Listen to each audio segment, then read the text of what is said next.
Zion classics TV news time. നമസ്കാരം, Zion classics ടിവിയിലേക്ക് സ്വാഗതം. ദുരിതങ്ങൾക്കിടെ പ്രത്യാശയുമായി പ്രഥമ ദിവ്യകാരുണ്യ സ്വീകരണം. ഇറാഖിൽ 450 കുഞ്ഞുങ്ങൾ ഈശോയെ സ്വീകരിച്ചു. മധ്യപൂർവേഷ്യയിലെ വിവിധ സംഘർഷങ്ങൾക്കിടയിൽ ഇറാഖിലെ ക്വാരാഘോഷിൽ 100 കണക്കിന് കുട്ടികളുടെ പ്രഥമ ദിവ്യകാരുണ്യ സ്വീകരണം നടന്നു. കഴിഞ്ഞ ഒരു മാസമായി പട്ടണത്തിലെ വിവിധ പള്ളികളിൽ നടന്ന തിരുകർമ്മങ്ങളിൽ ആൺകുട്ടികളും പെൺകുട്ടികളും ഉൾപ്പെടെ 450 കുഞ്ഞുങ്ങളാണ് ആദ്യമായി ഈശോയെ സ്വീകരിച്ചത്. ആർച്ച് ബിഷപ്പ് ബെനഡിക്ട് ഹാനോ തിരുകർമ്മങ്ങളിൽ കാർമ്മികനായി.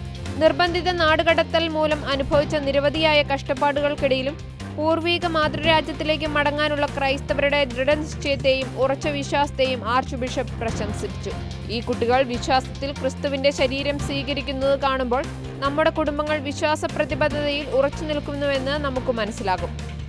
നമ്മുടെ സഭ വളർന്ന അഭിവൃദ്ധി പ്രാപിക്കുന്നു. കുട്ടികളുടെ വിശ്വാസം വളർത്തുന്നതിൽ കത്തോലിക്ക കുടുംബങ്ങളുടെ നിർണായക പങ്കിനെക്കുറിച്ചും ആർച്ച് ബിഷപ്പ് ഹാനോ പരാമർശിച്ചു. പിതാവും മാതാവും വിശ്വാസത്തിൽ ഐക്യപ്പെടുമ്പോൾ കുടുംബം പ്രലോഭനങ്ങൾ, തിന്മ, ധാർമ്മിക വ്യതിയാനം എന്നിവയെ ചെറുക്കാൻ കഴിവുള്ള ഒരു കോട്ടയായി മാറുകയാണെന്നും അദ്ദേഹം പറഞ്ഞു. 2014 ഓഗസ്റ്റ് 6 ഇസ്ലാമിക് സ്റ്റേറ്റ് നിനവെ മേഖല പിടിച്ചടക്കിയപ്പോൾ അവിടെ നിന്ന് നിർബന്ധിതമായി പുറത്താക്കപ്പെട്ടവരാണ് ക്രൈസ്തവർ.